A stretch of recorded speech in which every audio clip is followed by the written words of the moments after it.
Hello and welcome to the August 11th school board meeting. We will start with roll call. Okay, Connard, Present. Cooney, Present. DeBeat, Present. LaRue, Present. Phillips, Present. Schneider, Present. Schur. Present. We have a quorum. All right, please join me for the Pledge of Allegiance.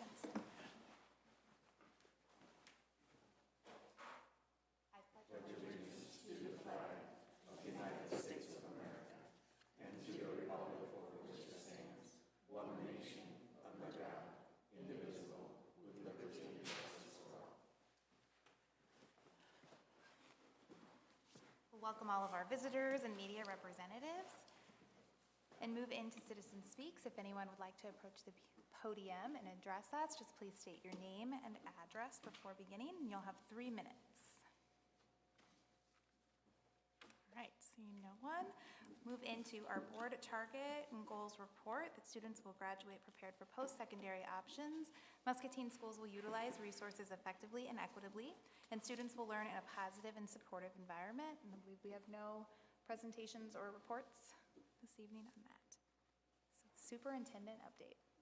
So yeah, I've got a few things tonight, so we'll dig into a few items here. First of all, you know, we are gearing up for the start of the school year. So things are beginning to move and move more quickly. Today we actually had several members from the high school here today doing some training on Check and Connect as part of the MTSS system. They'll be back for some Tier 2 and Tier 3 training tomorrow as well. There's probably 30 people that were present today getting some of that training that will, again, work through their building this year.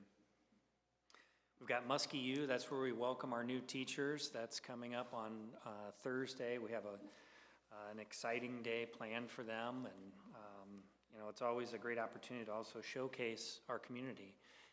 And we have a number of people that have, you know, provided different things for them, and we'll have lunch for them and breakfast, and there's a little tour, and really getting them as prepared as possible to start, but also getting accustomed to the culture of Muscatine, both from a school district and a community standpoint. So we're excited about that. And then in a week, we'll have super in service where we'll have all staff gathered in the morning at the high school, and we'll start with some breakfast and get a staff picture, and we have a quick program, as you know, and then really the year is off and running from there. So things are really starting to move fast, and we're excited for the start of this 25-26 school year.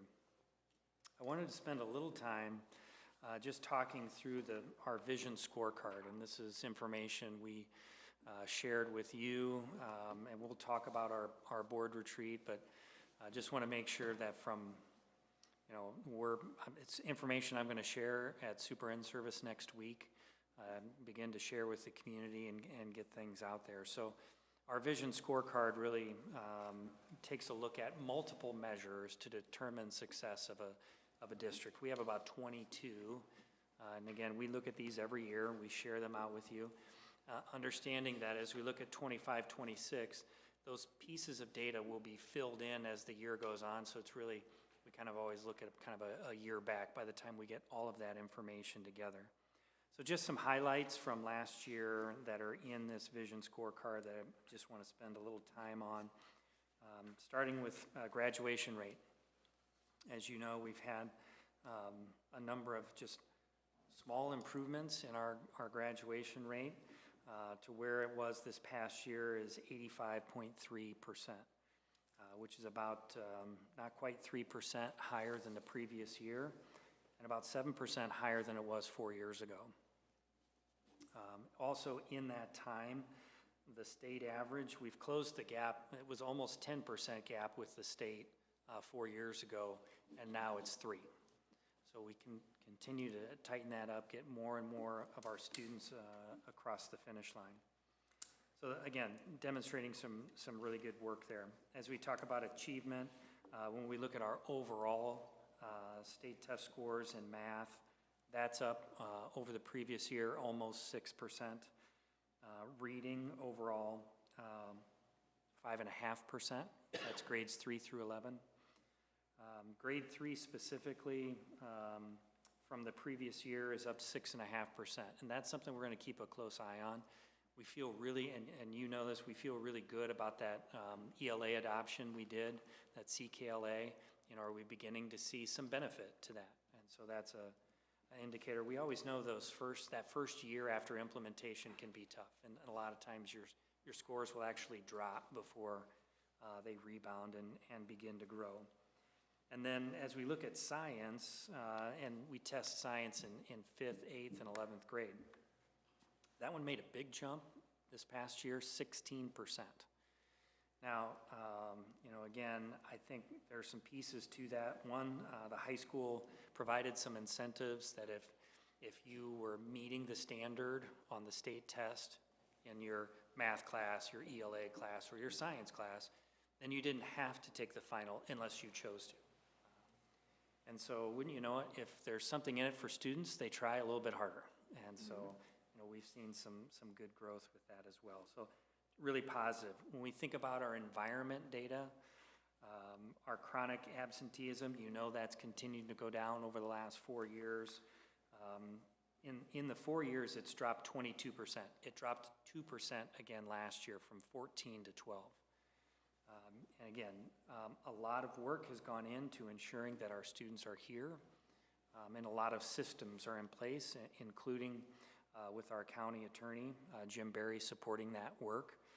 Again, with the goal in mind of how do we eliminate barriers and get kids to school. Our staff attendance has continued to increase. Our DDE results that we look at each year, we've seen, again, more people responding and responding more positively. Again, as you look at all of those pieces in total, and then we do like a weighted average each year, and we've seen those to, again, continue to just slow growth over these past 4 years. There's no perfect straight line in improvement, right?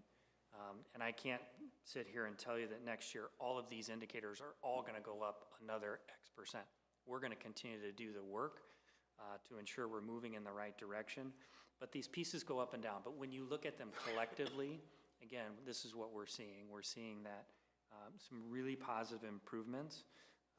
And again, that's a credit to the work that's happening across the district in all of our buildings and all of our classrooms, and the hard work of our staff. So I wanted to make sure I just spend a little time sharing that information, because again, I do think that's important. I will share some of that information with our staff at Super In-Service. It's important for them to hear the good results, right?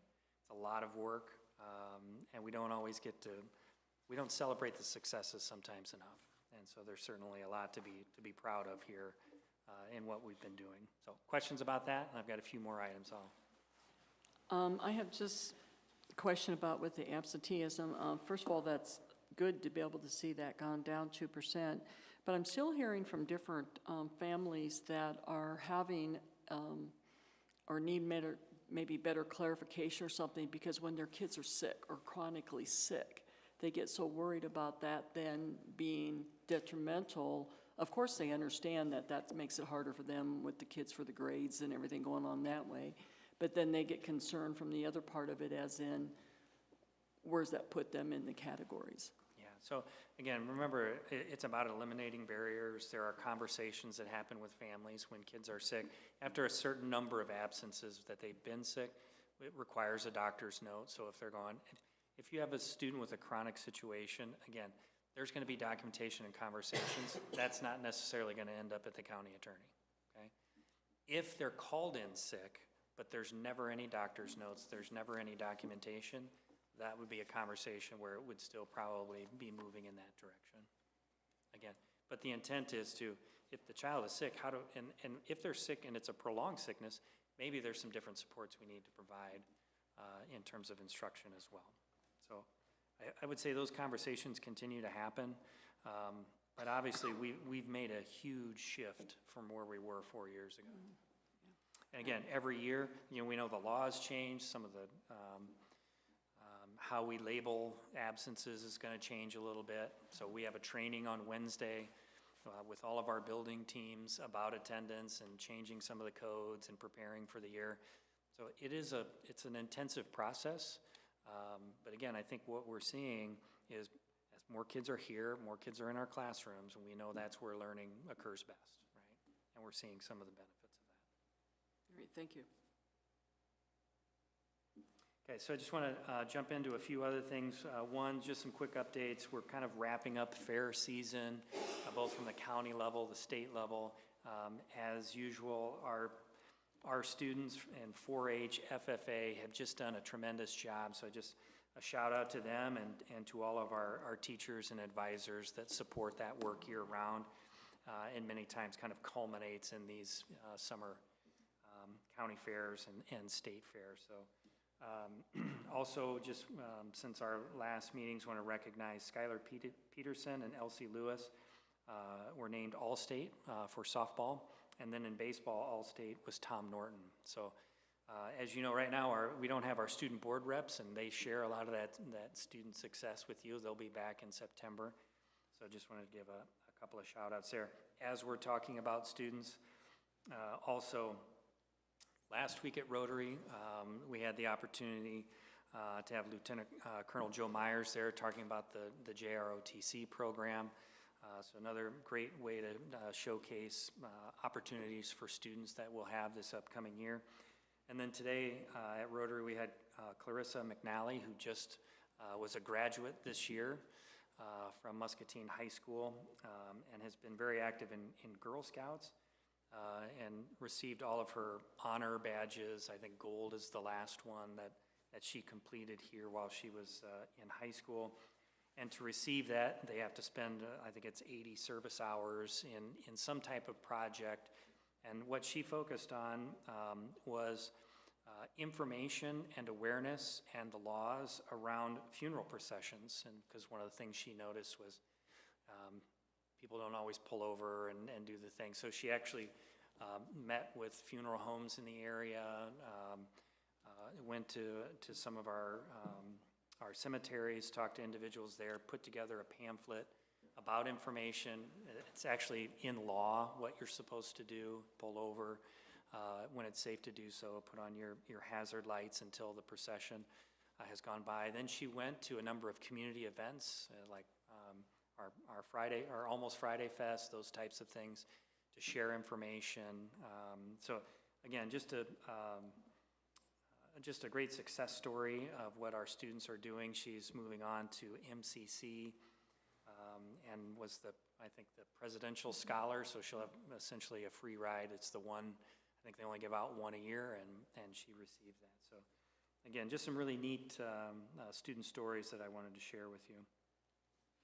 Then I wanted to talk about, just a minute to talk about, there's been some conversation, some rumblings at the state level, our Iowa Doge individuals looking at, there's been some conversation around converting the HIPERS, the public employee and our teachers retirement system, to a 401k and some performance pay. Again, right now it's just a lot of conversation. So we'll continue to kind of keep our eye on that. What I can tell you is, and you know this, HIPERS impacts a lot of people.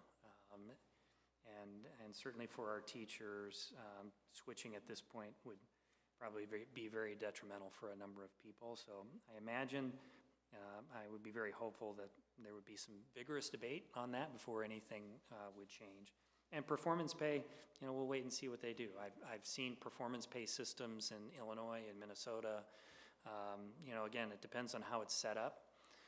What I would say is, in my experience, it hasn't always maybe done what it was supposed to do. And so when you look at it, is that effort worth it? We'll see. Again, so a lot of conversations to be had yet, but it's something, I've had some of our association members already reach out and just ask some questions. So we'll keep our eye on that as well. And then the last thing, we met with all of our administrative team, principals, assistant principals, our directors last Friday, kind of for our kind of start of year kickoff. And just wanted to share with you again that I'll share the same thing with our staff next week. Kind of my focus, our focus as a group for the year is around consistency, culture, and clarity. And we're kind of digging into some of those pieces on Friday as we look at some of our professional learning as an administrative team. We're kind of splitting up into groups, and they'll be doing some work and some presentation around those areas as well. So again, that's something from a consistency and clarity standpoint. You as a board talk about the importance of that. And so we're going to be spending a little more time intentionally talking about those areas and how we do that for our staff across the district. So with that, questions?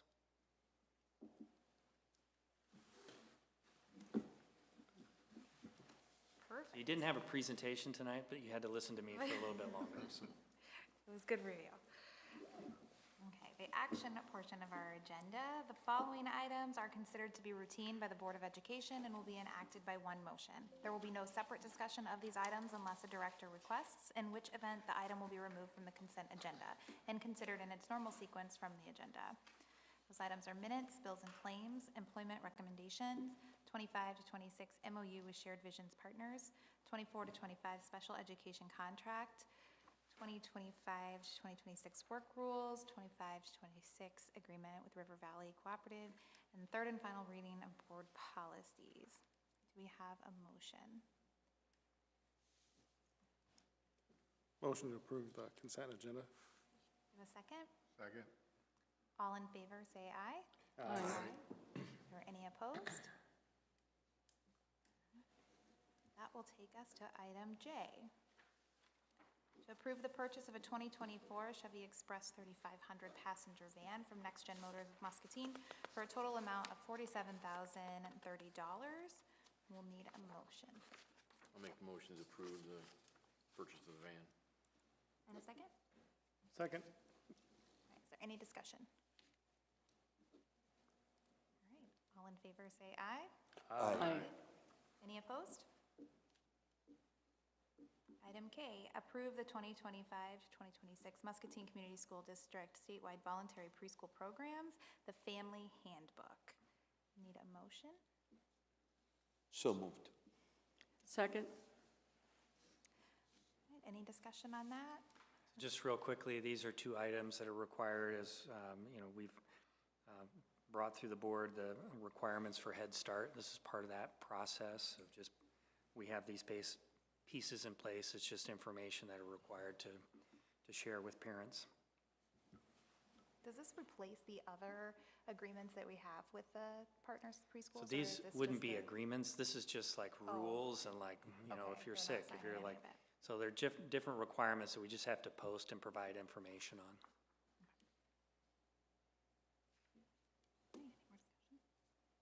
Okay, all in favor, say aye. Aye. Any opposed? Item L, approve the 2025 to 2026 Muscatine Community School District Iowa Statewide Voluntary Preschool Program Handbook. Motion? So moved. Second. And then this is the same comment, Ms. Mead, on this one? Yep. All right, any other discussion? All right, all in favor say aye. Aye. Any opposed? Moving right along into the discussion portion, and Tom has financials. So I have a very short presentation tonight. As you know, July and August, we're closing out fiscal year 25, so I'll have a little more to report here next month, but unless you have any questions for me, that's my report tonight.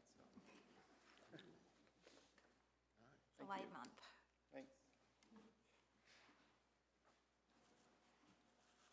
Next item for discussion is our board development workshop that Clint mentioned earlier in his remarks. We did receive a review for that too from Tammy. Do you want to talk? No, go ahead. Okay. You're doing I fine. was just going to share that Tammy had sent a follow-up with some of those agendas or the items that we discussed and kind of give us an overview of everything and the work that we did. And in that, I thought it was that she reflected our own words as well. So one of the tasks that we had was to reflect, and over the past year, what is something the board has done to help foster student success in your district, and the things that we've supported. So she wrote those, and I just think for everyone else's knowledge, if you wanted to know what we talk about, some of the things that we reflected on was the JROTC program and supporting that, infrastructure, supportive staff, development of MCAP. Some of those language is just coming on here.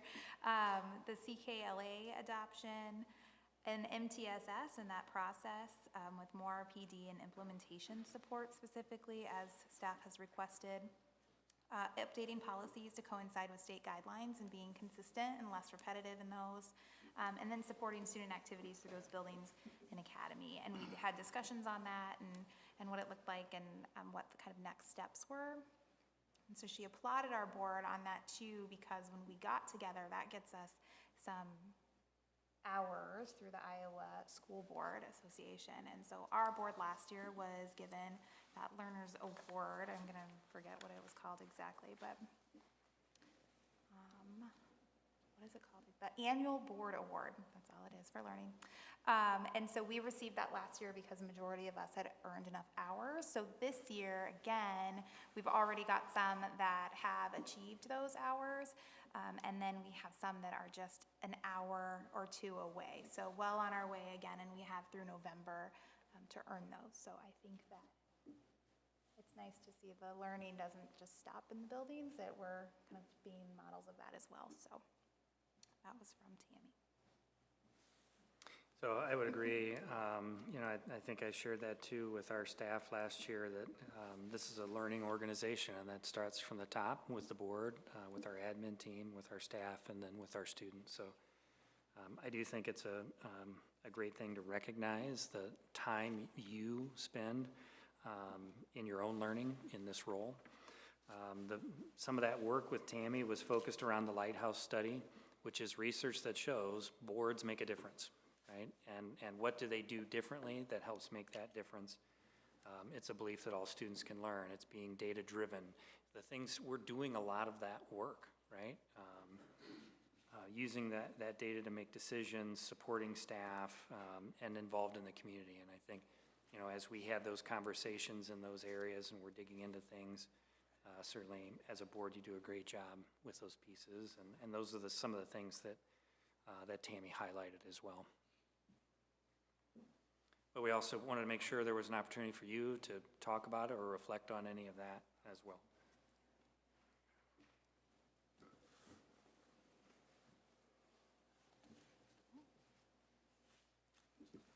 Well, I think it was beneficial to have her come, and different change of pace, which is kind of nice.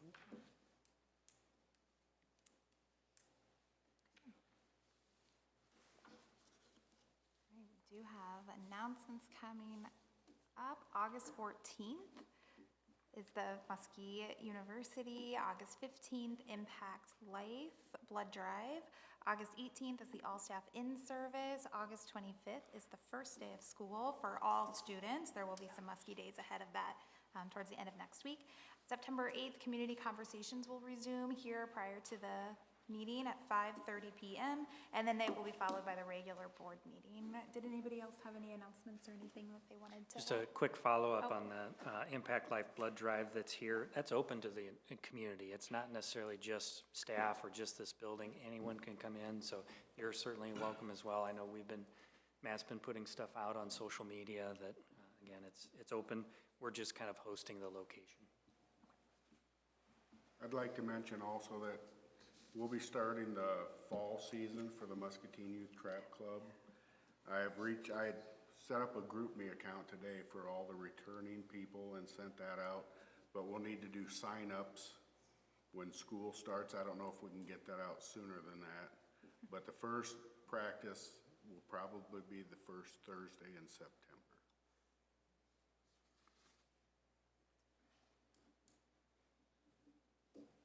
We do have tennis and golf going on right now too, right? Is that correct? Yeah. All right, anybody else? All right. we can take a motion to adjourn. I do that. Meeting to adjourn, please. Is there a second? Second. All right, all in favor? Aye. Any opposed?